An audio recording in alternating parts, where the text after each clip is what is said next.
Hello guys, welcome back to my channel SK lifestyle. আজকে আমরা ঘুরতে বেরিয়ে গেছি, মানে তোমরা বলতে পারো বিকালের হাঁটা চলা করতে বেরিয়েছি। আমি একা বেরাইনি, আমার সাথে আমার বন্ধু কাম ভাগনাও বেরিয়েছে।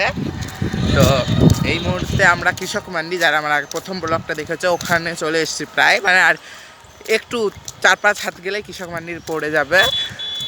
হ্যাঁ মানছি, 4 হাত না, কিন্তু ওটা কথার কথা না, কি বলো গাইজ। তো এখন আমরা কালভেটের কাছে চলে এসেছি, তোমাদের কালভেটটা ঘুরিয়ে দেখাই, দাঁড়াও।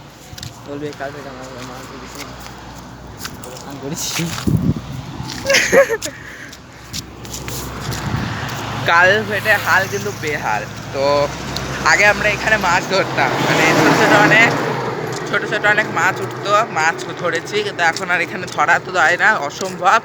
এখানে বসাও দেয় না, এত মশা কামড়ায়। তো আমরা কৃষক মান্ডির কাছে চলে এসেছি, দেখতে পাচ্ছি এটা কৃষক মান্ডির প্রাচীর, ওখানে লরিটার ওখানে কৃষক মান্ডির গেট। তো চলো, কৃষক মান্ডি আমরা যাচ্ছি না, আমরা সোজা যাব যতদূর 2 চোখ যায় আমাদের দুজনে, 4 চোখ যায় যতদূর, ততদূর যাব। তো দেখতে থাকো আর সাথে থাকো। 7:30 দেখো, 4টা বললাম, 4:30। আমি তো ওদের 4:30 তো বলতাম না, 4টা বললে তো আমাদের